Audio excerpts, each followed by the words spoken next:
there is absolutely an ambition to do a marathon. I actually feel like if for some reason I had to stop running now, my running career, if you can call it that, would feel totally incomplete. Are you running a marathon? Oh my god, I could never run a marathon. You sure about that? My god, a marathon, that's like 42 kilometers, 26 miles. I don't understand those people. That used to be me. But not anymore. Welcome to the Marathon Podcast. My name is Christian Warwick. Warwick runs on Instagram, YouTube, TikTok. Really happy to have you here. If you're a regular listener, welcome back. If you're new to the podcast, welcome. Before we start the episode, I just want to ask you if you can head over to whatever platform you are listening to and subscribe, follow, whatever the function is. That would really, really help me. And give this podcast a review in Spotify or Apple Podcast. Today, I'm joined by Alex here, who is just such a big name in the running community. You might know him from Marathon Handbook. He's a fast runner, sub 30 10K. So impressed with that. That's kind of goals. And we kind of realized during our chat that we have a lot of the same things going on in our lives, and we are very similar in some ways. So that was almost a bit creepy, but in a great way.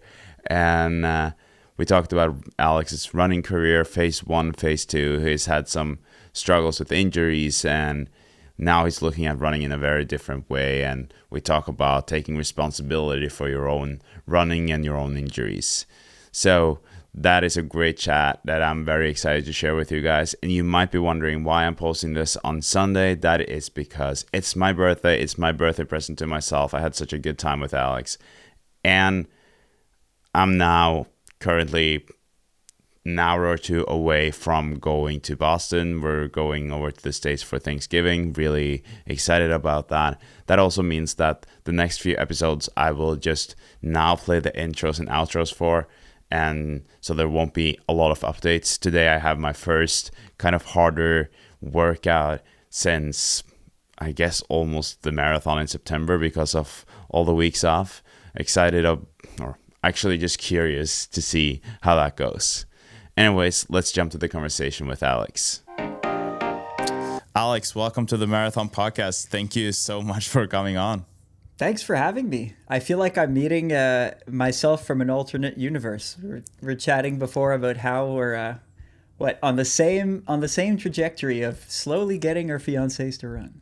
Yeah, exactly.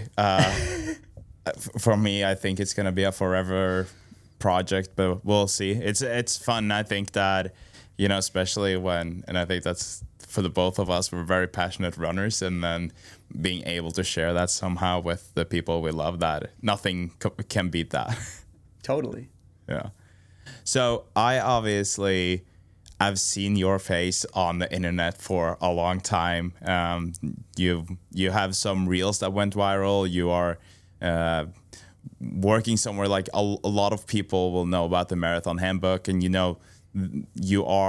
you definitely have a name in the running space. But for the listeners who don't know you, why don't you present yourself and a little bit about your background, both as a runner and a rider?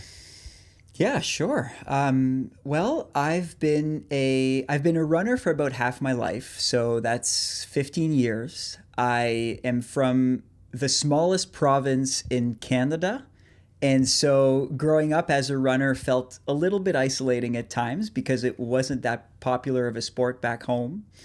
I stayed in Canada to do my collegiate years. I wasn't that talented a runner in college. I think aspirationally I would have gone to the NCAA, but I totally did not have the times to do that. And so instead, I did university at St. Francis Xavier, which was close to home, and eventually found my way to Ontario, Canada, and living in Windsor and now in Toronto.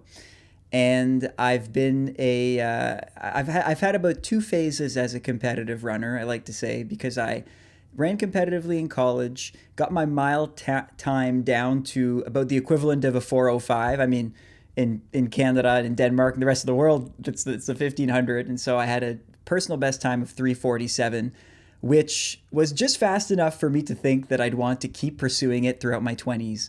And right around the time that I turned 23 years old, 2 things happened. One, I got a pretty serious injury. and 2, my coach passed away. And in that year, just in the span of a few months, my relationship to running changed quite a bit. I thought, you know what? This was a fun, young adult hobby. I'm going to pivot into something completely different. And so instead, I leaned a lot into writing. I love to tell stories. And the only way that I knew how to tell stories for a living was to pursue journalism. And so in my mid-20s, I went to journalism school. I got my chops by writing about the only thing that I kind of knew very well, which was running. And after about 2 or 3 years of doing a lot of running related content and dabbling into podcasts a little bit, I pivoted out of running. I got sick of writing and talking about it while being injured and not being able to do it. It was a lot on my head on the day to day. And so I just became a general, I guess the best way to describe it is like a general interest journalist. I would write about business, I'd write about tech, health, and all of it was written. No podcasts, no videos. And when I did that for a few years, slowly got healthy again. And by the time I turned 27, I developed a little bit more confidence in my ability to stay healthy. And then things snowballed. Career-wise and running-wise, 2 things happened. One, I started to see my times improving again. And then career-wise, I started to notice that if I made content and if I wrote about things that I really enjoyed, it would resonate with more people. And if I try to explore different media, that would already also resonate with different types of demographics. And so in the last 2 years, I've gotten back to running at the most serious level that I've ever done it, and also just do a whole lot of media related things. Like with Marathon Handbook, we have a podcast, we have a YouTube channel. It's become kind of all encompassing, and a part of me has become what I told myself in my mid-20s that I would never become, which is like kind of doing running for a living, which feels kind of like a weird fever dream on most days and is still, kind of feels surreal. But to this day, it's that's kind of the day-to-day is treating my own personal running very seriously, and then learning how to tell stories around that and other things, but spending a lot of time doing some running related content too. So yeah, that's the origin from 15 to 30. I love that. How does that feel to, I feel so privileged myself to be able to, like, my profession and my full-time job is to be a filmmaker and photographer. Now I have this podcast and I'm running, and so I'm kind of like able to do all of my passions. Like, that is what I'm doing for work. That's what I'm spending most of my time doing. Does that feel a bit surreal to you? Because sometimes I'm like, wow, I can't believe this is my life. Well, my fear around it was that it would become all-encompassing, and sometimes it does feel that way. And I feared that one day I would lose the ability to run again.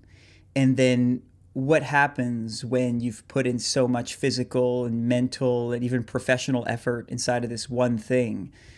It feels like a bad strategy to be like robust in the world, right? You want to focus on something that you know you won't lose. And having a bit of a history with injuries, I know that's not necessarily the case. So any type of resistance that I've had over the years to like just lean into taking my own running and using that as a tool to learn how to do YouTube, learn how to become a better podcaster, always came with a little bit of fear and resistance.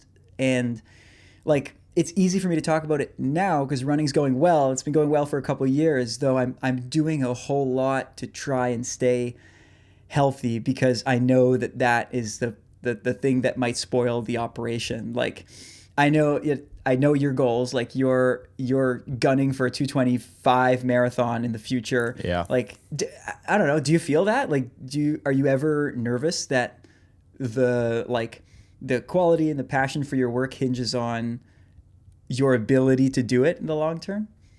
That's a very good question. I think that, so the 225 was kind of a random number or like random time. It was very much based on when after I did my first marathon, I just saw that, okay, what would it take to be like top 5 in Norway? I don't think that that's even the case anymore, because just within the last 2 years, it's kind of the level is just so much higher and people are running faster. The But Ingebrigtsens are a problem, aren't they? yeah, they are definitely. No, I think that, like, so to what you're asking is a very good question. I don't feel that much pressure because I don't feel like anyone actually believes that I will, right? Like, or like they don't necessarily take me serious. I'm starting to realize now that I have this podcast, people are starting to kind of discover me and my goals. Like you're in Canada, we haven't talked until today, and you already know that I have a 225 marathon goal. Kind of like, so that throws me off more. In terms of everything else, I'm like, well, if I have a 225 goal there, then at least I will have a PR sometime in the future. So now my PR is 247.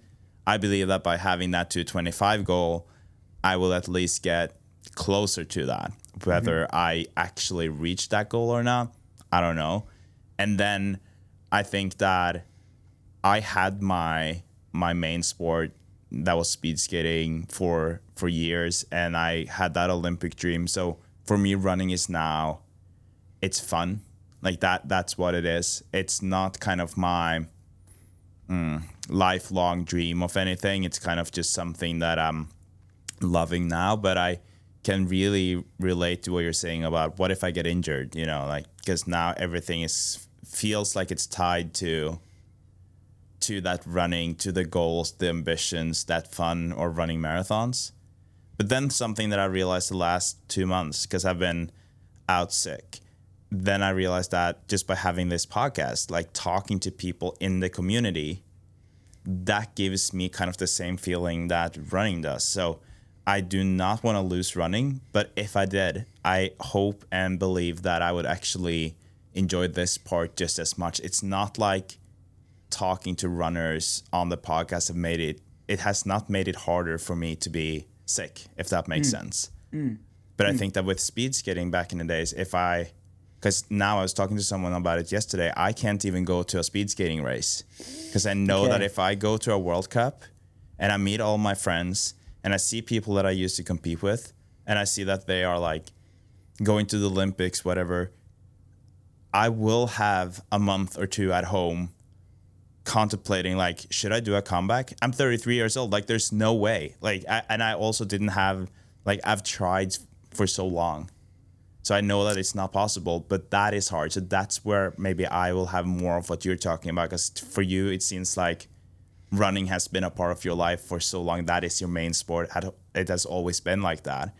I'm still a former speed skater running, not a runner running, if that makes sense. Right. Yeah, there's something to finding like a new hobby that doesn't quite touch the thing that you were so intense about. Like I picked up pickleball like a couple summers ago, and I mean, it sounds silly, but it was so fun because there weren't any expectations. So fun. It was just about how much better can you get, and if you don't reach your pickleball goals, who cares? So I do feel that. I think that like tough, like tantalizing and hard feeling comes when you feel that you're close to something and you keep asking yourself the question that, okay, well, how much of myself do I want to put into this?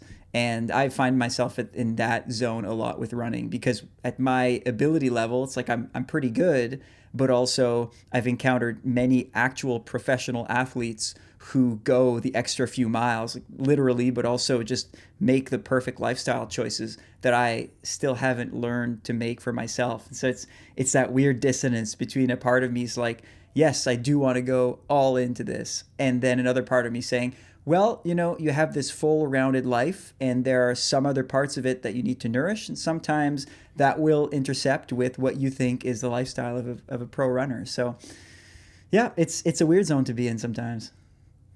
Yeah, definitely. But I would also maybe assume that for you have several roles in the running community, right? So you're not just a runner. So to a lot of professional runners, they are runners, and then they are whatever they are outside of running. For you, and also for me in some ways now, I'm hoping to make this podcast my full-time thing, but like we're probably, if I get to the point where you're at, then we'll both have this, okay, everything in my life is running.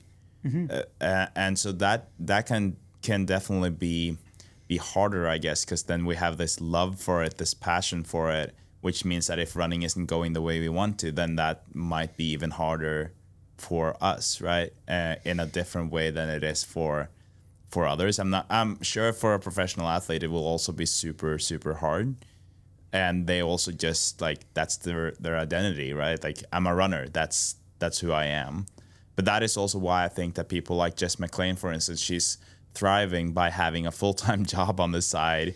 She's helping like younger kids kind of grow and do their thing, and she has a lot of other things going on, and I definitely see that as a big benefit. But then maybe for you and me, we're also having a lot of fun with it, so you have to choose like, okay, I'm having a lot of fun, I'm loving my life, but it's just gonna suck so much if something happens to that.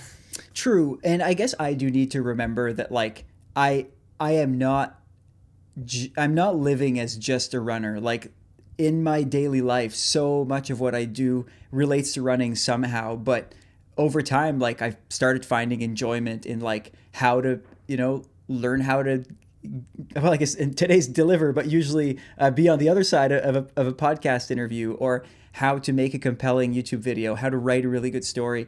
There's a lot of parts of what we do that I know eventually I'll probably take with me and apply it to something other than running, like whether that's in 10 years or 30 years. Like these are all skills that you learn. One thing that I realize that I think I've nailed in my current like young adulthood is I don't spend much time doing things that I don't want to do. And that's always been important to me. Like my first few jobs had a lot of elements of things that I didn't really care to do, but you do them because that's the job.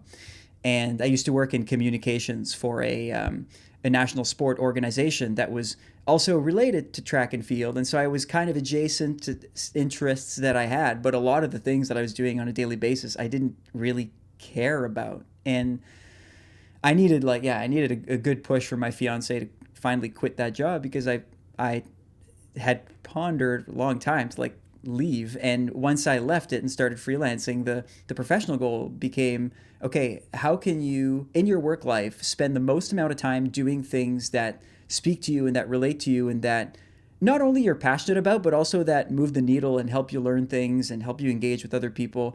And I think in the last couple of years, that's something that's really worked out. It's like do a lot of running stuff, yes, but it's multifaceted. It's tapping into the elements of content creation that I really like, and learning how to make videos and working with super talented people and learning from them. And yeah, so that and working with a team, something also that is I think growing increasingly rare as a lot of people do remote work. And so yeah, that's a part that I hope to keep for a long time. Yeah. I feel like everything that you touched on so far will probably be, the foundation for our conversation here. But one thing that we haven't really talked about, because to the listeners, and I'm sure most listeners will know your name and know who you are, but to the listeners, it might sound that you and I are, I'm a podcaster, you're a podcaster, like we're into running, we're running, both of us. A huge difference is that you are super fast. Like you have a sub 30 PR in the in the 10K, and you have a 105 half marathon, right? So do you, like, in terms of, because you talked about running now, is your dream to kind of be a professional runner and a full-time runner? Like if you get it the way you want, is that what you want? I don't know. And it sounds funny, but I don't even feel that I'm close enough to make that decision. It's less so about result, but it's more about the process. Like what I realized a couple years ago, as I was exiting this long, like pretty much 3-year long injury cycle, was that my actions really impacted how long I was to stay injured. And that might sound obvious, like people are listening, they're like, well, yeah, duh. But in the time that I was injured, I really felt like it was out of my control, like that I had a faulty skeleton, or that my imbalances were just too bad, or that running wasn't meant for me. And I think what was actually happening was that I had given up on myself. And so instead of doing my strength session, instead of staying hydrated, instead of going to bed at a reasonable hour, I didn't really pay attention to any parts of my lifestyle because I thought I was defeated anyway. And so the reason I bring this up is the big difference that happened is at some point something clicked in my mind. It was after finally getting healthy enough to race at 10K and running just under 32 minutes in 2021 and realizing that, geez, if I just make small lifestyle changes, I can get there, but I need to play on my own team. Like I can't keep opposing myself. And over the last 4 years, that mentality developed into me finding this motto for myself, which is like, I will treat myself like a professional athlete as much as I can. I will take my running super seriously in that I will eat well. I'll fuel before my runs. I'll fuel after my runs. I won't skip my runs.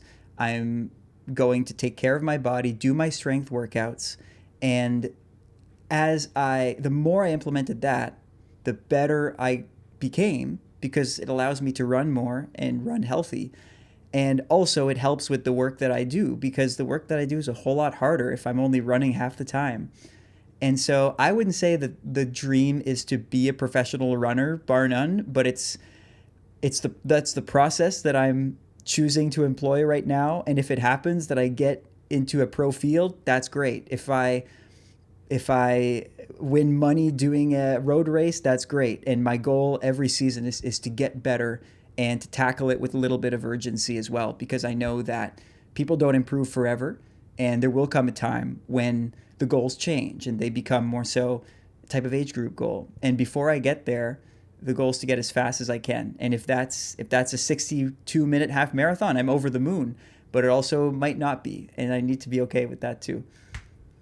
That's a great perspective to have, and I want to hear more about what you were saying about when you were injured, because when you were describing this, I was like, uh-oh, guilty as charged. You know, like, whenever I get sick or when I'm injured, I'm like, ugh, doesn't matter. Now things are bad anyways, so it doesn't really matter what I do.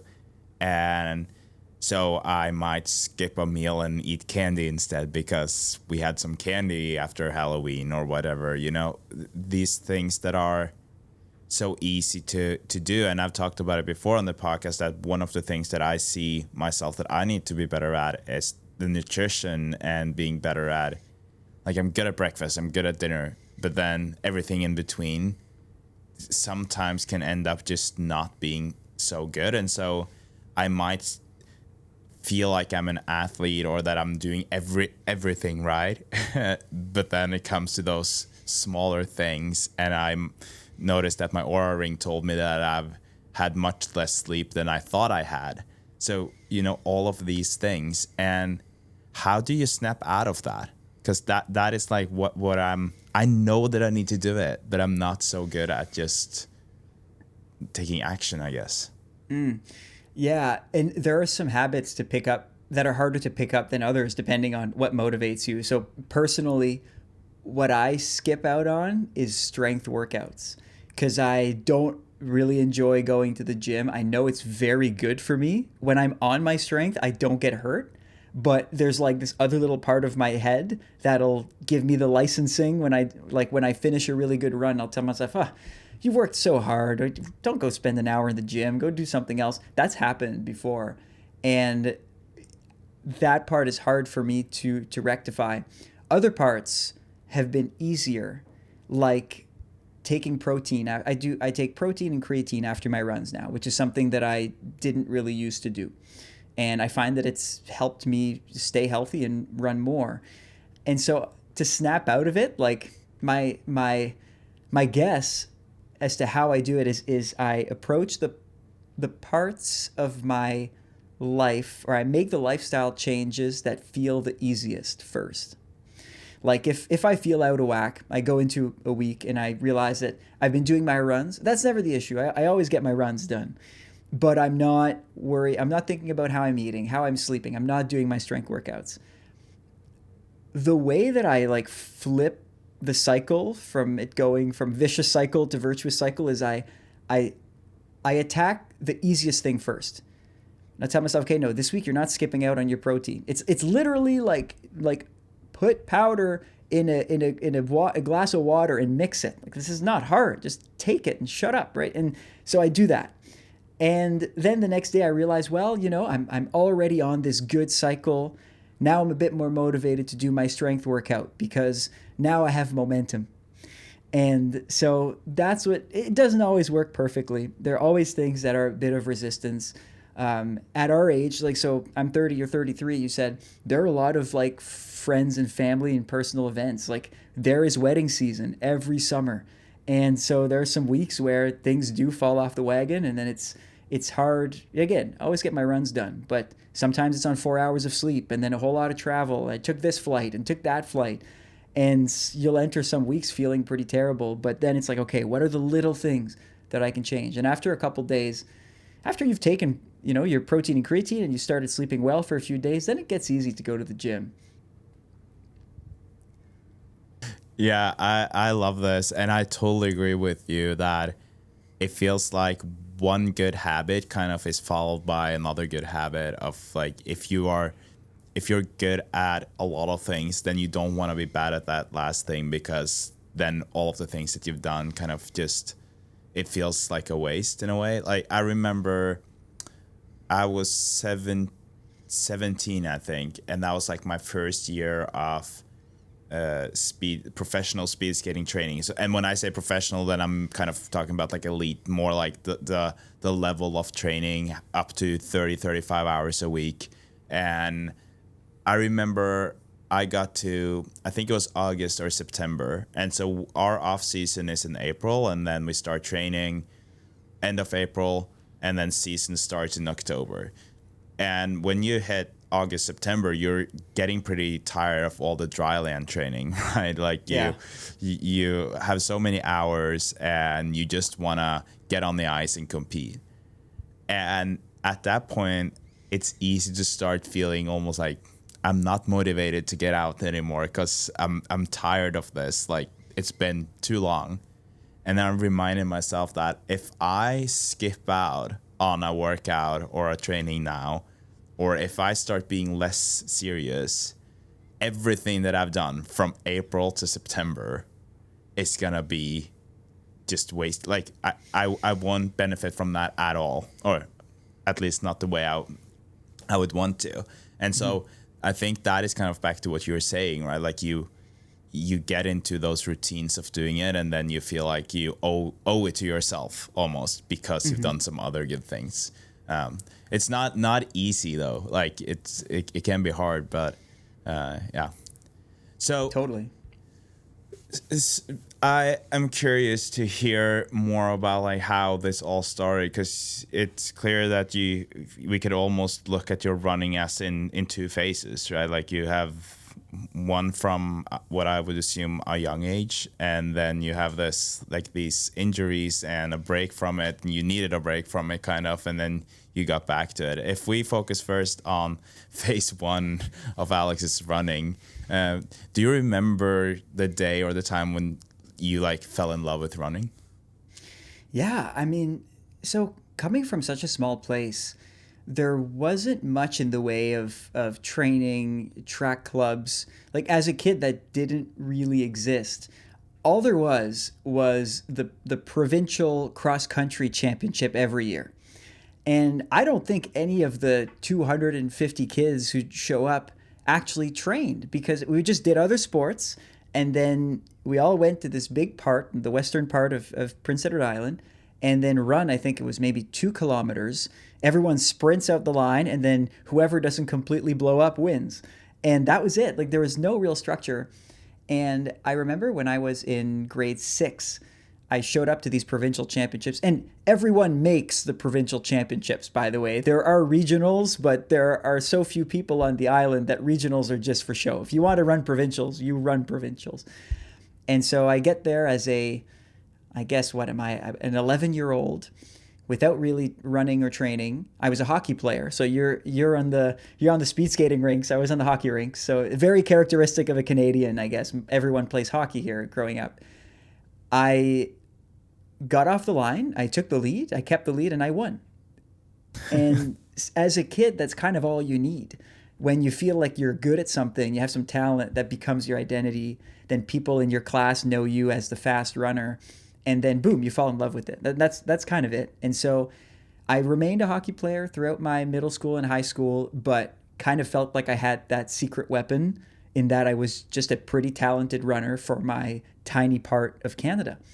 And so, yeah, from there I was kind of hooked, and then later on realized that there were many much faster runners in the country that I would have to figure out and contend with if I wanted to keep going with it. And so what happened next? Like, obviously this was, you were young, but if we were to kind of go through this whole, is it right to call it phase one of your running career? Is that also how you look at it? I guess so. Like when I think about it, it really does have two phases. What happened next was I became super dedicated to hockey. That was really my life. And as every other kid began to grow, I stayed short and skinny and small. And so hockey became very difficult. When I turned 15, I was no longer an elite hockey player. I was playing in the best league, but I was not effective on the ice. I was very stubborn about it. I kept playing until the age of 18, usually very frustrated. Like, I remember in the hour drive back home from the hockey rink, I needed my dad to be my therapist because I kept just unloading on him about how difficult this was. And I didn't quite have the emotional sophistication to process the fact that I was very good and I was getting worse. And it's hard to deal with as a kid. Your identity's wrapped up into it. And so I started to realize that hockey would not be in the plans, but I was very much addicted to the feeling of being a good athlete and being known and seen as a good athlete. It was very external, very much like, what do people think of you? And so then I latched on to running because I knew that I had some talent. But then that became very difficult once I started attending national championships at around, the age of 17 in the 12th grade and then first year of university, and also getting destroyed by the young Canadian runners who were actually on the path of becoming professional athletes. Like, I remember my first national championship, I raced the 3,000 meters and got lapped by maybe a quarter of the field. And, I lost a shoe. It was just, the championships were also in my home province. So a lot of my classmates went and watched because they thought, well, I've never seen this guy lose. Let's see how he does against the rest of the country. The answer was, how did he do against the rest of the country? Very poorly. And so after that, it was like, well, if I do want to hold this identity as an athlete, I'm going to have to work so much harder. And that's kind of the good thing about these like weird external pressures that I think have a lot of negative drawbacks, is that they can push you and they can motivate you. And throughout university, I'd say that was the main driver. I wanted to be, not only did I want to be the best on my team, I wanted to be seen as the best on my team. It was a status game in a way. Like, in school, I wasn't trying to win the Governor General's university medal. I wasn't trying to be the big party guy. That's what I wanted. I wanted to be seen as the runner guy on campus. And that got me motivated all the way through, I guess, what ended phase one. Wow. So what kind of, was it that injury that ended phase one, or were you also like mentally exhausted from, because I can really relate to what you're saying, right? Like, and putting that much pressure on yourself, at least for me, and I would assume that for you too, like, kind of back to what we talked about before, it's so easy that it becomes your identity in the way that when you're not racing or when you're not running fast, you, at least for me, I felt like a bad person. Like, I really felt like a bad race equaled a bad person. And I'm not talking about mean or anything, but just like less valuable kind of. So I went back to school, felt like I was the king of the school if I raced well. People in my school didn't even know how the races went because nobody cares about speed skating. But I still had that feeling of feeling good. But unfortunately, most of my races, kind of like what you said about hockey, I felt like with speed skating, I had like it looked well. It looked like it was going well, and then it started not going so well. And so when you got to the end of phase one, how did you feel about yourself? And was like the end of phase one just the injury, or was it a mix of several things? It started with the injury because when I got injured, I was on such a high. I remember it. It was the summer of 2018, and I was chasing a sub 350 1500 meter time. That was what I saw at that point in time for me as an excellent result. And that was the goal of the summer. And from then on, I would go into the fall and run a 345 and a 3 like that. I had this whole thing mapped out, but at that point, I needed a sub 350. And so I would race, I'd miss it. Race another week, miss it. My left knee started to hurt, but there were many other races on the calendar, so I extended my season, kept missing it up until a point where my knee was quite sore, but I was becoming very fit and ended up running the time on July 1st, 347, completely crushed it, was on a massive high. From then, we had a university homecoming a week later where there was a 5 mile run and a 1 mile run. I went back there, beat everyone, won both races. It was a total like ego dream runner high weird thing that at 23 really matters to you. And so after those races, I said, well, look, okay, I'm taking a week or two off because my body hurts. I'll get back into it in a while. And then after 2 weeks, things were worse. You know, sometimes you get an injury and you just need time. This one was one of those injuries that get worse if you don't actually strengthen the proper parts of your body that need strengthening. So I sat on the couch for 2 weeks, came back, my knee was more sore. Sat on the couch for 2 more weeks, came back, my knee was even worse. Things just snowballed. And that, yeah, the end of phase one was, I hadn't gotten to a mental place where enough was enough and I needed a break, though that probably would have come had I not gotten injured. But the injury really intercepted things. I spent about 9 months completely off, no running. Just as things started improving, started running a little bit, that's when my coach passed away. And then after 9 months after that, it was COVID. So it's just like a weird number of negative events kind of all in succession that just completely knocked me out of any type of fitness that I was in and just took my self-confidence away in my ability to stay healthy. But how was that? Because that almost sounds worse, to be honest. To be, because you sound like you were at the level where you know, like you really wanted to be. You always wanted to be where you were at, like that sub 350, and just like you got it, and then all of a sudden it's kind of taken away from you, regardless of what the reason is. It sounds like you could have treated your body a bit better throughout that season and all of it, but you are still then without that, what I would probably say that was your identity at the time. So can I ask, like, how did you deal with that mentally? Was that really rough? Oh, yeah. I mean, it was between my last 2 university years. So I got back to, it was Windsor, Ontario, where I was going to university. After running that great time, I went back home to Eastern Canada for the summer and then came back 2 months later, back to my cross-country team, back to my runner roommates, back to my whole group of friends out there who are all runners, admitting, well, guys, I'm really hurt and I don't know how and when this might get better. And then, see a sports doctor. The sports doctor tells me that my patella are weird and it's weird that I've even been able to run at all, and just all these like negative news. And so I just try to dissociate as much as I can, try to live out the other parts of university experience that have had mostly eluded me because I'd taken running so seriously. So I'd go out more, I would drink more, just try to find enjoyment in something. It didn't help that I didn't like my master's, like my degree.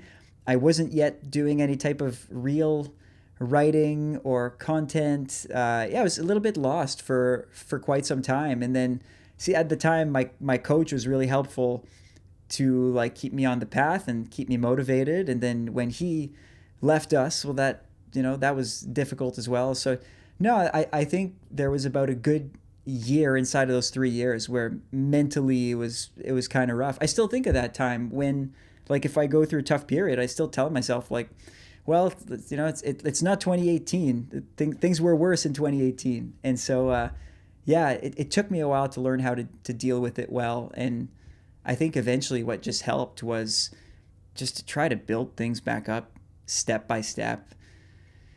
By 2020, when the pandemic hit and everything slowed down, I kind of had a moment to tell myself, look, there are no races for you to rush back to. There is no comparison to be made with anybody. You have unlimited time. I was still a student at the time. I wasn't very busy during the pandemic. So, yeah, I think physically I started taking a lot better care of my body, and that helped me start to feel better and more confident mentally about myself. Kind of snapped me out of that rut. But it took about 2 years. Yeah, thanks for sharing that. I think that a lot of people can benefit from hearing it. And I also love what you said about it's not 2018, to kind of have that time to look back at.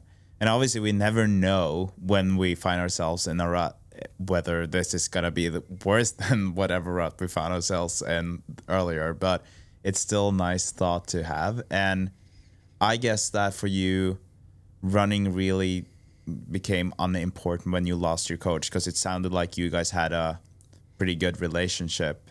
So when he passed away and you were injured, did that kind of make you want to distance yourself even more from running? For a while, it kind of did, because for a second, it felt like he was the only person left who believed in me as a runner, which sounds so weird. Like you're 2019, I was 24, which is around the time when you should give up on those silly college things and just like become a real person in the world. I'm like spewing the narrative of some people in my life where, like you ran in high school, you ran in college, like sports are over, get a job. And so even the people who were closest to me, I think were trying to like pull me away, like support me by pulling me away from the sport. And even, at that point, many of my closest friends were now finding their paths away from running. And it's not that many of them or any of them were actively telling me what to do, but they were serving as an example of what you're supposed to do at that time. And in that time, my coach, his name was Gary Malloy, was seemingly the only person who kept treating me as a runner no matter what, right? He'd call me in the morning and say, okay, how are you feeling today? What can we do? I remember we traveled far into the United States to try some like fancy Alter G treadmill at one point to see if that would improve things. We were both hockey fans. We'd go see hockey games just to blow off some steam.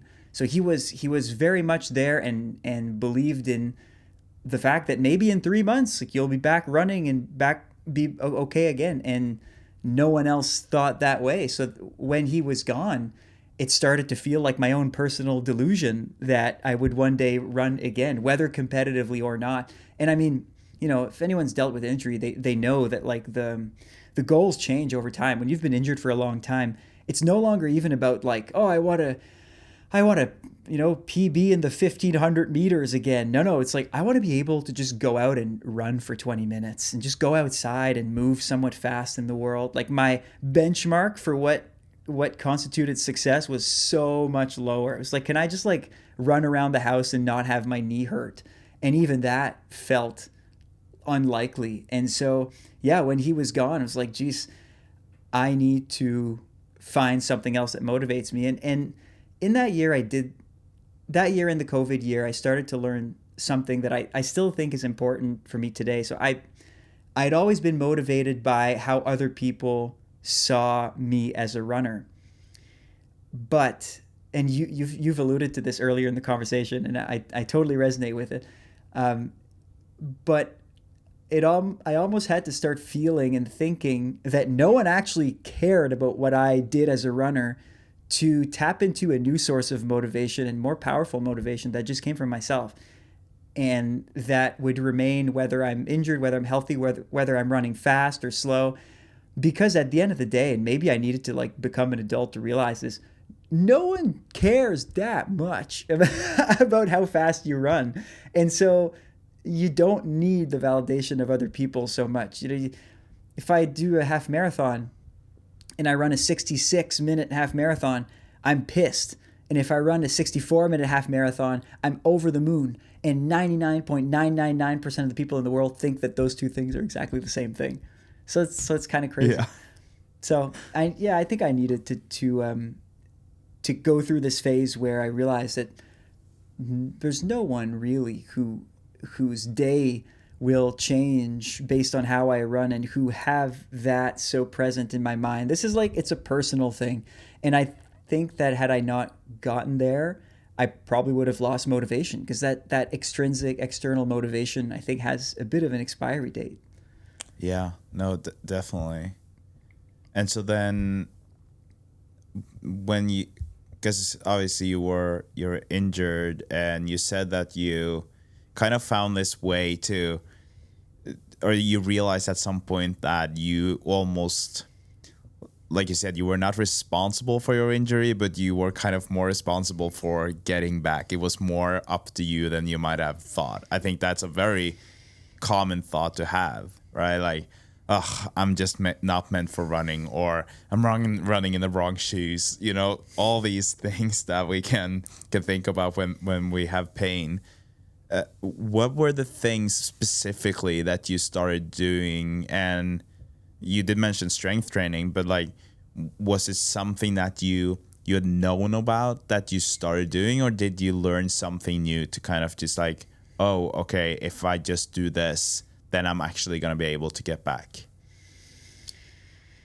It's so convoluted over the years. Like, there was no one aha moment, but I think it was just taking care of little things more. If there's like one thing that changed in how I approached running that I think helped me come back over anything else, it was building up more slowly.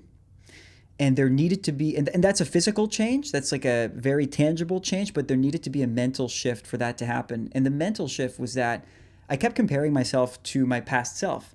After being injured for a year and a half, I'd compare myself to my past self, and also to the people that I would race back then who now had gotten faster because they were healthy. And so I didn't give myself much grace in trying to come back. So I tell myself, you know, for example, first week back, okay, let's clear 50 kilometers. Second week back, 75. Third week back, 100 kilometers, which I couldn't handle at the time. It was way too much. But I would tell myself, okay, well, it's March, so there's a race at the end of April, and so I probably need to stack like at least 4 or 5 weeks that are over 100 kilometers before the race. So, well, I have no choice. I guess I got to play catch up. Also, I've missed all this time. I'm getting older. I'm in my mid-20s now. There's not that much time. So let's accelerate. Let's catch up to the things that I've missed. Let's make up for it. And it would never work out, because I'd stay healthy for 3-4 weeks and then boom, back injured. And then I think what changed, especially during COVID, again, because there was no start line, you know, it was just a long period of time with nothing. I tried to build up more slowly, and that made a lot of difference. And then kind of talking about that snowball that we mentioned earlier, it's like, well, if I can run, you know, 60 kilometers this week, and last week I ran 50, and the week before then I ran 30, and the week before then I ran 25, maybe I should incorporate more strength work. Maybe I'll do it 3 times a week this time, just to make sure. You know what? It's kind of fun. I like seeing myself improving. Maybe I'll fix my nutrition a little bit. Will I go out and drink with my friends? No, I do have a run that I want to do tomorrow. And so, no, I'm going to take it easy tonight. I'll go out, but I won't drink. I'll just have fun. And these little incremental decisions that came from, I think, the initial decision of building more slowly eventually got me back there. As it's so cool to hear, and I love this, because I feel like whether people are injured or they're not, this is something that can help and a lot of people can relate to. And the worst part about it, I think, is that most of us, we know about it. Like we know about those things that we should or shouldn't do. So it's like you said, if you had 75K this one week and you're like, oh, I'm getting closer to 100, so I'm just going to do 100 next week. We know that is not a smart thing to do. Like, obviously, if you had 120 the week before and like the 75 was just an exception, then that's different. But when building yourself up, we know what is good for us, and that's same with going out or nutrition or sleep. But we make these little white lies to ourselves, kind of like, oh yeah, but I'm okay because I did that or whatever. So no, this is fun to hear about. Then I guess like at the same time as all of this happening, if I got like understood you correctly, that is also when you started writing more and you found another passion for something else or a different profession, if we can call it, or it is a different profession, like a different thing that started kind of taking up a lot of your time, I guess.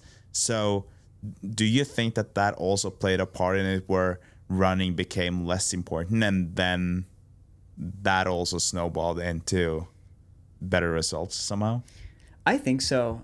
2019 and 2020 were very much that way, where I maybe if one good thing came out of momentarily losing confidence in my ability to stay healthy and run, was that it kind of forced me towards other aspects of life.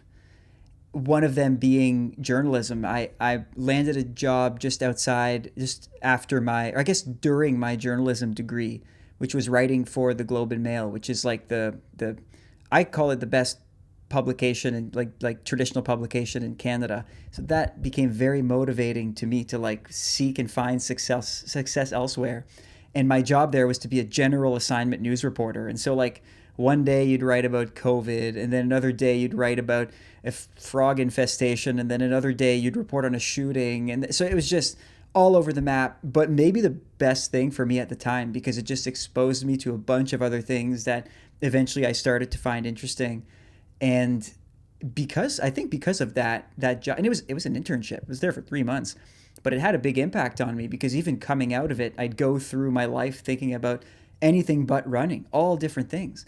And this is still a joke that my fiance makes with me today, because she's not a runner, and we met on a dating app in early 2020, just like a week before the pandemic broke out, which is its own story. But when we met, she gives me crap still to this day because I didn't really mention that I ran at all. I told her that sometimes I run for fun, but I told her that I worked as a journalist, and I told her about my family, and we talked about friends and, the stories we want to write, and just everything but running. And then as our relationship progressed, she like slowly realized, like, oh, this guy doesn't just run for fun. He runs a lot. And not only does he run a lot, he's like kind of obsessed with the thing. And what are all these running shoes in the closet?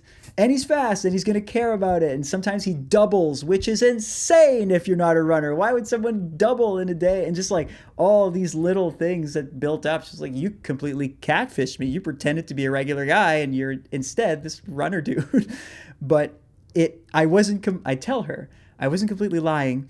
At that time in 2020, I was very much, my mind was elsewhere. And I think it did help me. And to your original question, it also helped me come back because it took the pressure off. For about 2 years, 2021, even 2022, up until very recently, I guess, running for me became something different. It wasn't like it was in phase one, where it was a complete mad dash towards becoming a pro athlete one day. It was this fun thing that I have on the side that I've learned to live without. And it's nice that I have it, and I'm going to keep doing it because I like it, but also it's no longer necessary and no longer necessary to how I present myself to other people. I have an identity away from it. And so it kind of became fun. And I don't want to get ahead too much, but also that's something that I've kind of been struggling with in the last year or so, because along with that distance comes sacrifices in performance as well. And as I see myself getting better, I keep asking myself the question, well, does it really benefit me as a runner and even as someone who works in running to just think of running as a side hobby? It's becoming less and less clear that it's a side hobby and starts to feel more and more like a part of the job. And so it's something that I've been thinking about a little differently recently, but you're right. It totally helped me get back to it, seeing it as just a side project. Yeah, and I think that, if I was to ever give an advice to younger athletes, I remember I was told that you need to study, you need to go to school, you can't just do you can't just be a full-time athlete when you are, say, 17, 18, and all of that. You have to prioritize school. And yes, that's all good. Like, obviously, you need an education and all of that. Personally, I built my business without studying any of the things that I'm doing. I've studied it, but I studied it on YouTube because I learned all of my filmmaking and photography through YouTubers. But the thing was that I kept, for I don't know how many years, but for many years, I tried to find something to study because I knew that was the right thing to do for as an athlete, to have something on the side. Kind of like what you're saying, to find something that kind of just makes you feel like sport is not, or my sport is not my identity, like not my everything. But what that did was that it kept me from, since I found that, and it sounds like you are too, like a creative in some one way or the other, and that's not necessarily something that it's not always picked up on, like until you actually find it. And so I wish that I had filmmaking and photography when I was 16, 17, 18, because then I would know that, okay, if skating doesn't go the way I want to, then I can always just go make videos. Mm-hmm. So that's kind of maybe back to your question about in the beginning about running, is that yes, if I can run anymore, I would still have my filmmaking. I would still have my photography. Like, I am still able to do things. Mm-hmm. So I think what you're talking about here, it's so important. And I also believe that there is a reason why you got, because your PRs are from phase 2, right? Like most of them, I assume. Mm-hmm. Yeah, except for the 1500. I'm too scared to do another one. Yeah, but that so that the reason for that might be other reasons than your performances or your shape. So mm-hmm. I think that, and it's different from person to person, but what you're talking about, at least from the outside, I would say that it's just as much your approach as your training, maybe, that has made you now a faster runner. I don't know what you think when I say that. Yeah, for sure. I mean, I look at my last 2 years and I've been very minimally injured. Like, that's the big difference, is I don't need to rebuild from scratch every 3 months. And so it's not even comparable, especially in the longer distances. I would be a pretty poor half marathoner back when I was in my early 20s because I just didn't really have the mileage to back it up. And that's me changing my perspective over things, but that's also me working with a professional coach. So I started working with a coach. His name's John LaFranco, just last year, and that was the first time since my former university coaches, Bernie Chisholm and then Gary Malloy. So it's nice to have another set of eyes on the training plan too. Like, I can't take that for granted. Coaching yourself kind of works for a while, but then there are always things you can't see. So that's also been a big part of the last year. Yeah.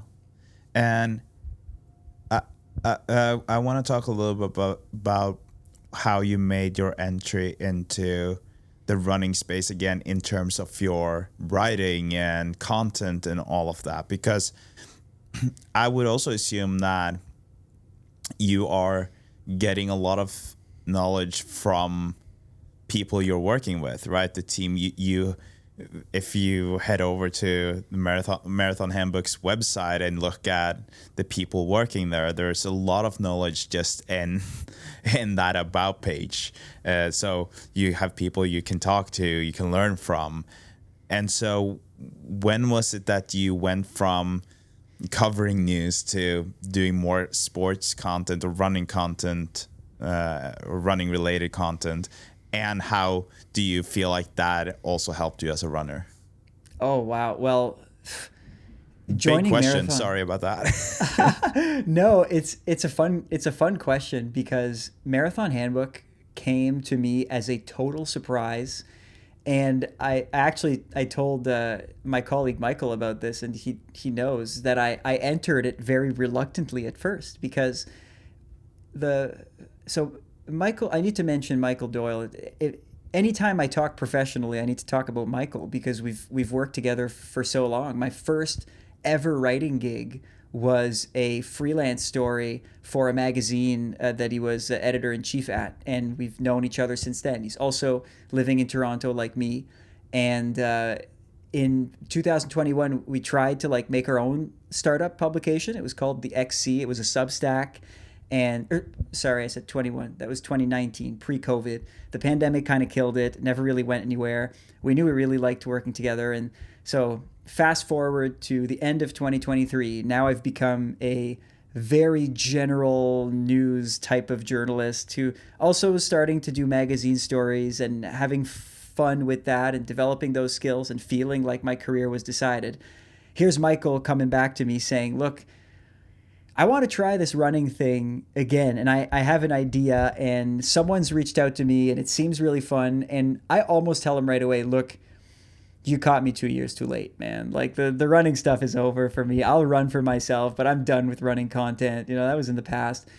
But of course I hear him out, and he's got this incredible pitch that like, I don't think I could have made up. He's like, there's this guy, he's based in Scotland.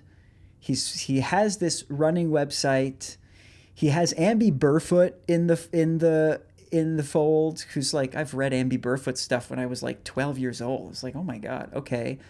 And now he's taking this website and he's like making it a bigger publication. And there's a YouTube channel. There's going to be a podcast. Do you want to like, let's tackle, I think I'm in, Michael says. Are you interested in this? And at the time I was so burnt out with writing. I said, I'll do some YouTube stuff if it means that I never have to write a story at all. And he was like, well, that's good. Let's do it. And so it started that way. And in 2024, it went from like doing shoe reviews on YouTube to growing a podcast, going to live events, doing live watch alongs, going to like doing crazy shoots. Like just 2 days ago, we were in a cabin with a treadmill doing this like whole workout video. Michael, myself, our videographer Kosuke, and like we're putting things together that are just so much fun. And I think back and I'm like, even if this wasn't running, I would enjoy it so much because our founder Thomas and to some degree as well Michael have managed to create this team of people who all have their own individual skills, and together we're way more nimble than I've ever felt nimble and capable that I've ever felt myself being with the traditional publication, where it's me, a writer, and I work with an editor, and then the story's published. That's kind of it. Whereas here it's like, oh, we want to talk about this. We want to hit this point. This works best as a podcast series, or this works best as a standalone video. This works best we're going to go to this place. We're going to shoot some content. We'll be at the Boston Marathon and we'll do a whole run through of every pop-up that exists. Like, there's so much more possibility when you have a team with you. And yeah, like I guess after just a few months of working with these guys and seeing how we're growing, I realized that like my reservations about working and running were completely wrong. I think it would have been a mistake for me to go back to just writing about running and freelance only about running. But this is different, and it's just excited me in a bunch of different ways. So those like weird existential questions that I used to have of like, should I spend so much time working in the running space? And they're completely gone, because I think that we could be talking about space and it would feel just as exciting. And so I'm happy with where I am. It's been a lot of fun. It's so much fun to hear about this, because I think that for anyone in the running space, whether that is like, a YouTuber who is into running or like you said, it could be other things too, but what you're describing feels like the dream, right?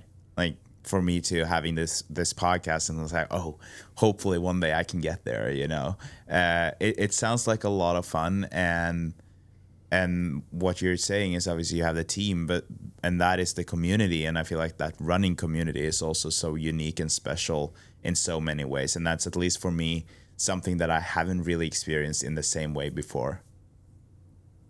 It's lightning in a bottle in a way. It doesn't come that easily. I think there's a bit of luck involved. Also just the fact that we're not in this, like, we're all in different places too. So it's no, I really, that's when I stop and think about it. And I kind of told Michael this the other day, is could you have guessed that a guy like Thomas would have sent you an email and Ambi's involved, and we get to reboot basically this like much smaller version of this that we tried and failed at 5 or 6 years ago, and do it with people who are keen. It's yeah, like what I'm learning from it is, if you come across someone who is motivated by the similar type of work that you are, try to keep them close. Yeah, that's a good point. Very good point. Now we are like, I'm trying to have a timeline here. So now we're into phase 2 of your running. You're starting to get back. You've been more serious about, like your strength training. You have built yourself up. You also have this job creating content on the side now. But like, the first thing that I feel like we need to talk about, and it almost feels like the elephant in the room when we're on the Marathon podcast and you are working at Marathon Handbook, it's that you haven't done a marathon yet, but you've done a very fast half marathon. So obviously we have to talk about how you got to the half marathon time and the 10K, and I'm curious to hear a bit more about your training as well. But before we do, what do you think when I say the marathon? What do I think when you say the marathon? For yourself, like, what do you have any ambitions or thoughts about it? Is there a plan there to do? You said you were trying to convince your fiance to do a half marathon, but I don't feel like you can do that until you've done a marathon yourself. Putting you on the spot right. here. You're kind of right. Yeah, there is absolutely an ambition to do a marathon. I actually feel like if for some reason I had to stop running now, my running career, if you can call it that, would feel totally incomplete. For some reason, I'm very much a purist in what I consider to be interesting for myself in terms of running. And I'll go on the record saying this. For me, the 800 meter race doesn't matter. It's too short. And ultras don't matter. They're too long. When and where did I get that opinion? I can't really tell you. I don't know. But I've had this thing set in the stars for myself that I will run a good 1500 and then eventually focus on the 5K and do that. And then the sequence goes the 10,000, the half marathon, and then the full. Those are all things that I have to do as a runner before I stop getting faster. And so the marathon's the next step. Now, I haven't been motivated to do one just yet because I don't think that I'm ready. I think I could finish one, and people look at me so puzzled when they're like, "Oh, like you're the marathon guy." And I'll say, "I actually haven't done a marathon." They'll be like, "What? My aunt did a marathon." And I'll say, "Yeah, and I'm not your aunt, and good for her. And one day I'll run one, so give me time." And right now, I'm just into half marathoning years. If my podcast colleagues, so Michael and Caitlin Tossi, keep teasing me about this. They try to make me commit to a timeline. And if I had to guess a timeline, maybe late 2026 or maybe 2027 in my mind kind of makes sense to try the marathon. But before then, I still feel like I have a lot to give in the half and the 10 and maybe even the 5. So, but yes, totally, it would be disappointing for me if I never got to really give the marathon a fair shake. But do you have, because it almost sounds like you have this like time goal for each distance, and then you can kind of move on, or like you have a goal. So you mentioned the 62 half marathon, for instance. It's like, okay, you've done a sub 30 10K, which is, by the way, we're going to talk a bit more about that. I think that is crazy. Like, that is so cool to be able to say that. But then you're talking about the 62 half marathon. Is it almost like when you've done that, then it's like, okay, now I'm ready to start training for the marathon? Not in terms of like because of the time for the marathon, but that's like, okay, mission accomplished, check. Now the marathon is on the next on my list. Yeah, to an extent. I don't know why I said 62 earlier. In my mind, the like crazy number is 63. Like I feel like maybe you said 63. Maybe you no, did. I know I said 62, and I think I shot myself in the foot. I think yes, and I do feel, given my current like ability level, that if I ran a 63 this year or next, it would feel like I'm ready to move up to the marathon. Again, pretty arbitrary, but I base it off how hard I had to work to get to 65 and how much I feel like there's more left in the tank. But it's yes and, because there is this mentality that once you've jumped up to another distance, you can't really go down, or it'll hinder your ability to run faster in the shorter distances. I don't really believe in that. I think that's true to an extent. If you train as a marathoner for a number of years, it might be difficult to go down and translate that to an excellent mile time. Those are two very different races, energy systems. But I think there's a lot of overlap between the full and the half. I noticed that a lot of like young pro to even semi-pro athletes tackle the marathon much younger than they used to. It's not uncommon for the top runners in Canada to run their first marathon now at the age of 24, 25, which, years ago you didn't see that happen so much. And then they go away for another training block and they come back and they run a really good 10K. So I do think that if I run a bit faster in the half, I'll feel comfortable doing a full, and then I wouldn't be surprised if the year after that I'm doing 10Ks again and more half marathons. But this whole thing kind of makes me think about the question you asked me in the beginning of our talk here. You asked me if that kind of goal, or in some ways, I guess the question was like if I found it intimidating or hard, like in some ways. And because I also think that a good half marathon doesn't necessarily equal a good marathon time. Like it's not, you can't just convert it like that. But obviously, having done a 65 half marathon and being like you have such a long history with running, if you decided to run a marathon tomorrow, you would have a very respectable time in the marathon, most likely, right? I'm not gonna guess what your time would have been, but it still would have been good in almost any, like most people would say that that's really fast. But do you feel like there's a pressure on you to perform a certain level? Is that why you did mention that like you don't move back down to the distance, but is it also like when you do it, you want to do it really good and you want to be like really up there? Totally. Yeah. There's a pressure, but the pressure only comes from myself. Yeah, I think it comes from just the expectation that I've set for myself, where I kind of know what a runner like me can do. Meaning, I have friends who are 65-minute half marathoners who now do the marathon, and so now I kind of have an idea that aiming for a 2:10 marathon off the bat feels a little too fast for me, but doing a marathon and running a 2:30 feels a little bit too slow for me. And so I'm kind of not interested in doing one until I've like put in a whole lot of work in it and debut, I guess, in a time that I just think is appropriate and indicative of what my potential is, if it makes sense. It's also a logistics thing. Like this year coming, I'm doing the Philadelphia half marathon this weekend. I'm doing Houston in January. I will probably be doing something else in the spring. And so I just rather put my time elsewhere until I feel like I can run a time that I'm like super proud of.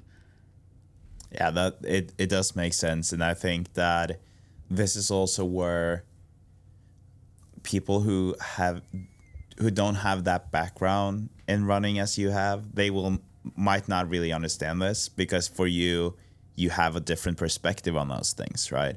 So if I did, say, a 2:29 marathon the first time I ran a marathon, it would have been amazing. Like, it would have been so good.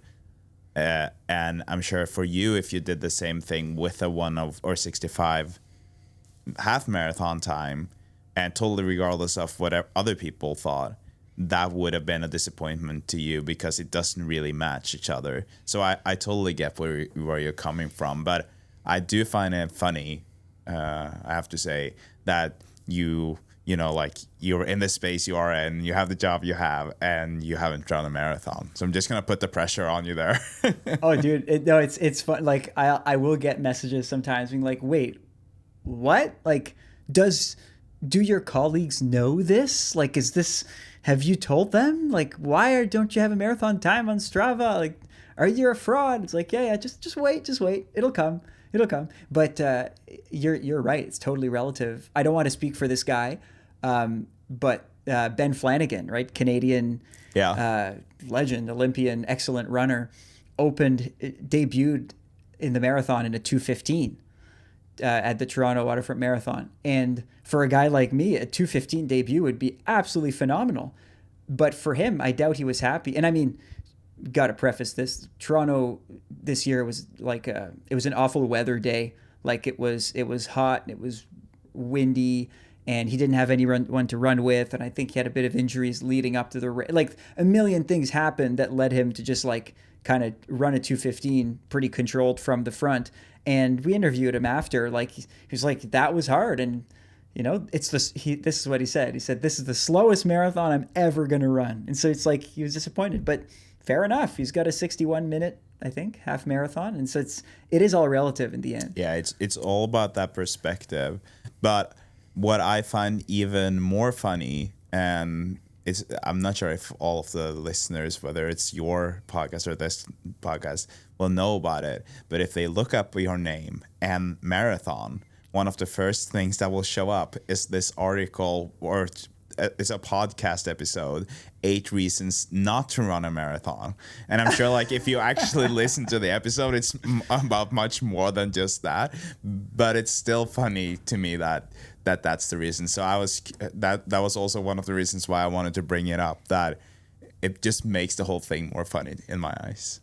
Yeah, I got to be careful not to become this, like, the anti-marathon guy, because that isn't what I think. But it's I do think that, and I think this is a while ago we did this podcast, but we had fun with it. I remember, I do think that if people want to enjoy running, they need to consider the marathon, but also consider the other races. But it's just like, marathoning has become such a status thing. Like, people do care a little bit if you're the office marathoner.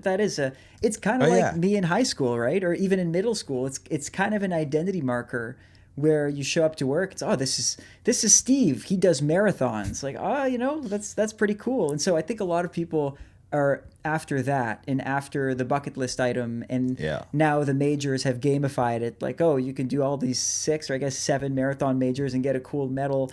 And so some people look at just that, where it's like, sure, that's one very cool part of running, but, you know, you could also try to really challenge yourself over 5K. That's cool too. Yeah. Did you see the article about Wall Street, and that, like, the sub-3 marathon is now kind of the flex like on Wall Street? So like, and I love that, because if you watch Wolf of Wall Street, for instance, obviously exaggerated, but it's based on something. I don't think Jordan Belfort was really focusing on a sub-3 marathon. I mean, that guy had a lot of help from stimulants, and so God knows how that would have translated to a marathon performance.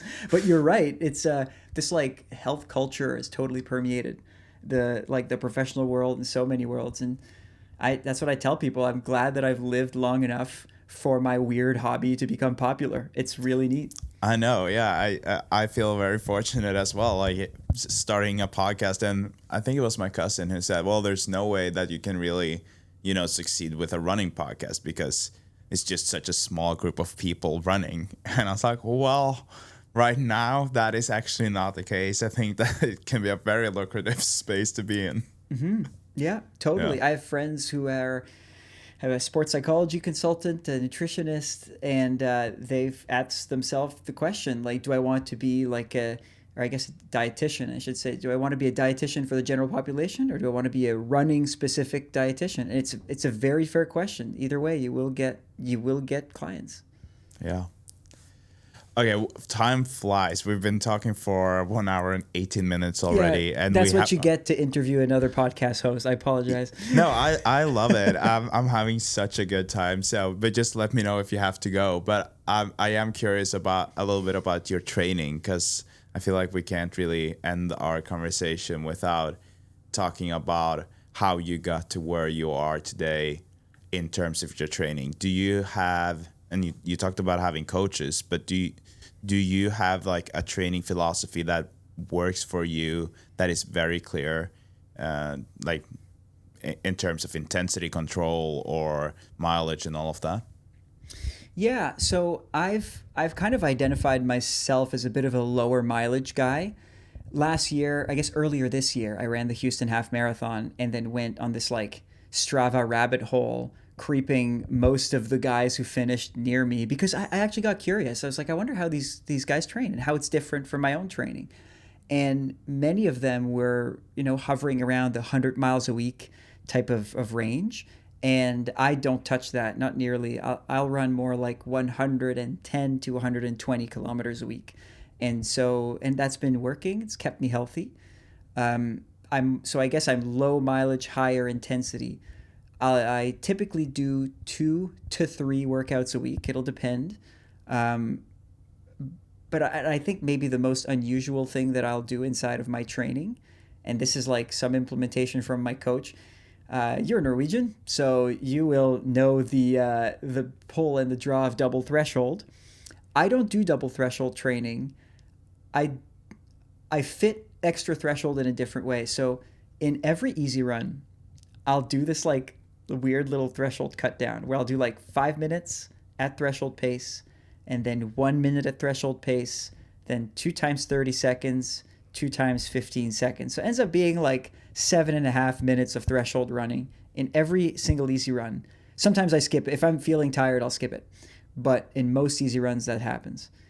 And it's basically the same philosophy as trying to cram more threshold inside of your week, but without having any single day feel monstrous.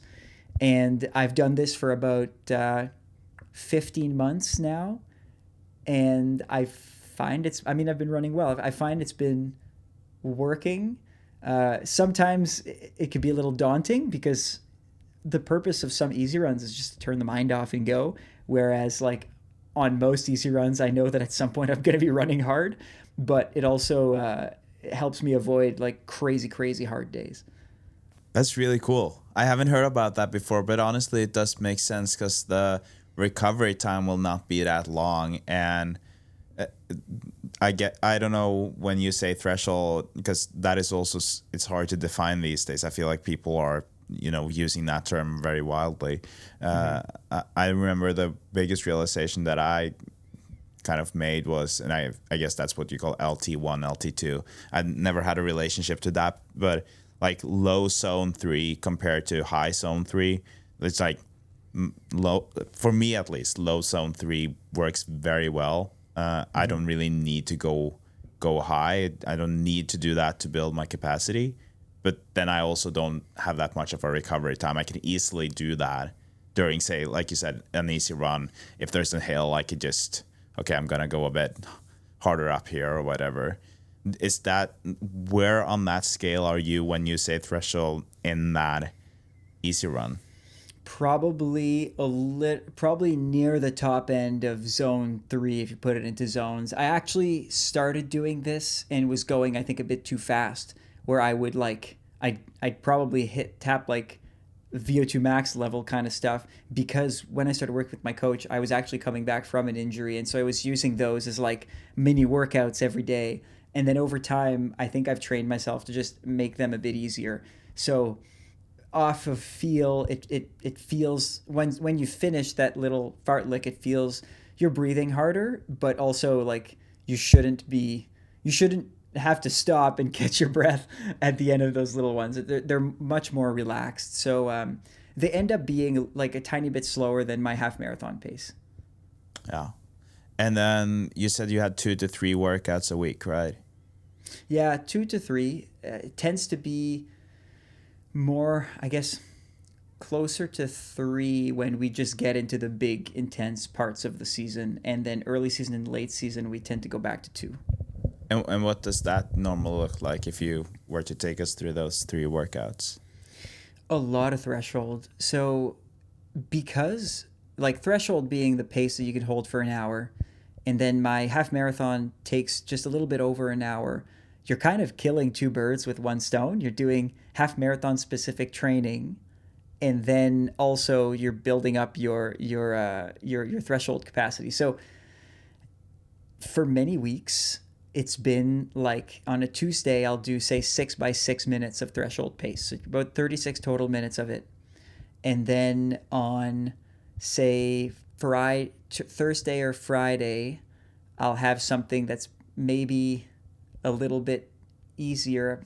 I've had some workouts that were more like shorter bouts of threshold training, so like 6 by 3 minutes, or going up to eventually 8 by 4 minutes. So again, a little bit over 30 minutes of threshold training. And then on Sunday, 3 by 10 or 2 by 15, moving up to 4 by 10, 3 by 15.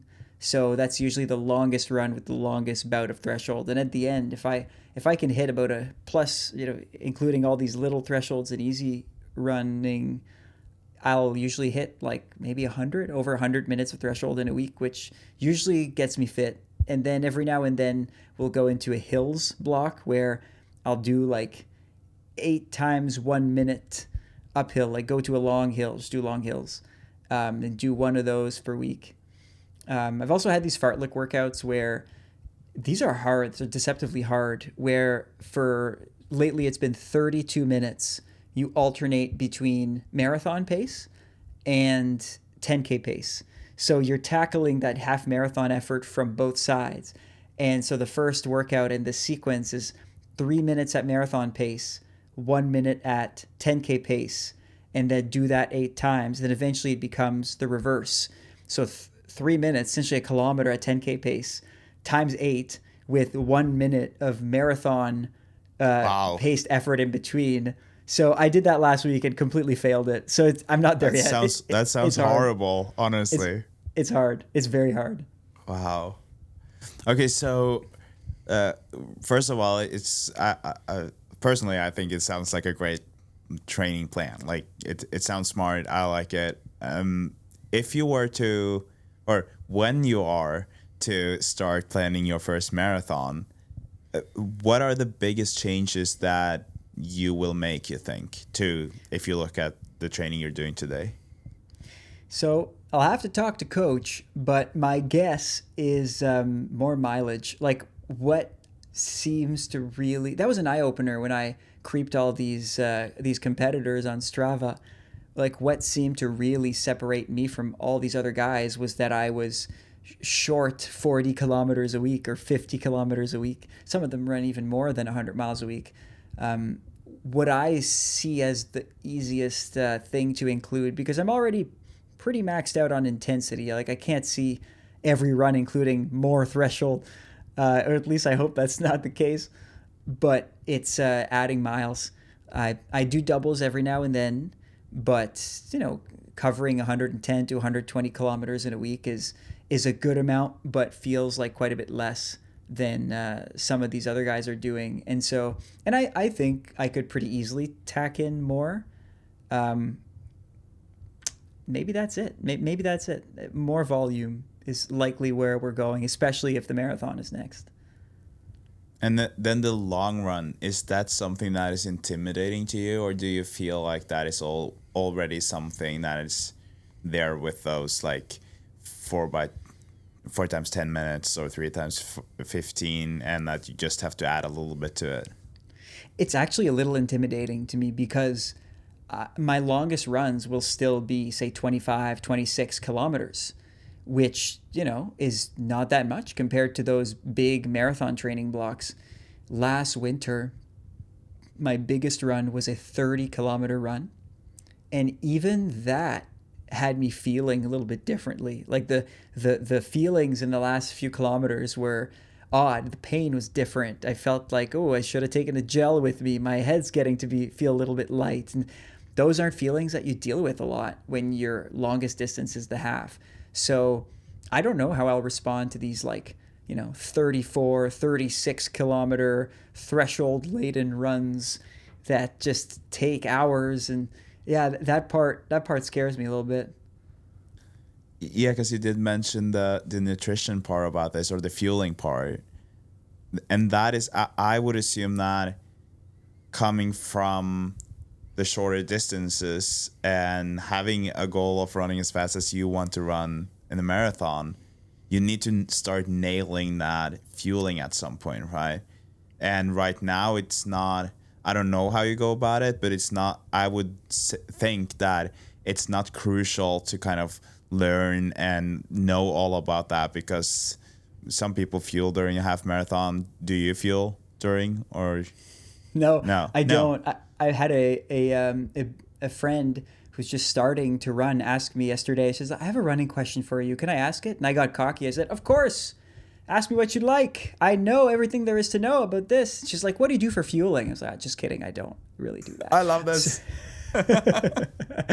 Yeah. So I don't it just for the half, it could go either way, I guess. But no, I haven't touched it at all. I think of my pre-race fueling, but carrying gels, even taking water on the course, like that's such a skill. Like I tried doing that in my first half and knocked my sunglasses off somehow. It was a total mess. Didn't get any water.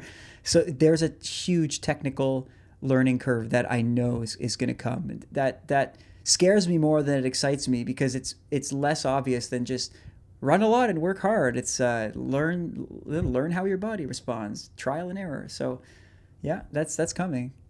Yeah, fun. I'm excited to see how that goes. And so I have only one last question before we round this off, and that is in terms of nutrition. You talked about protein. Did you also mention creatine? Yeah, I do take creatine too.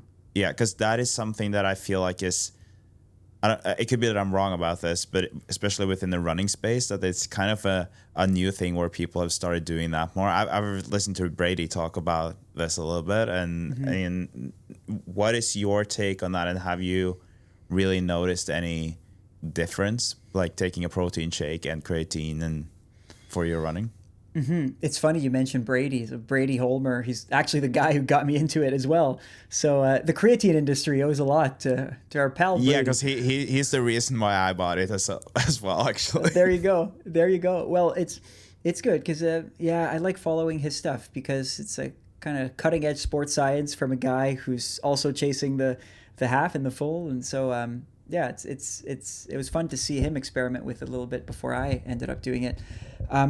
I started taking it in January of this year, and I've had a good year. This is the hard thing to say. It's like I made a few little changes. Like I do think the combination of protein and creatine, and potentially only protein or only creatine, it's so hard to know, right?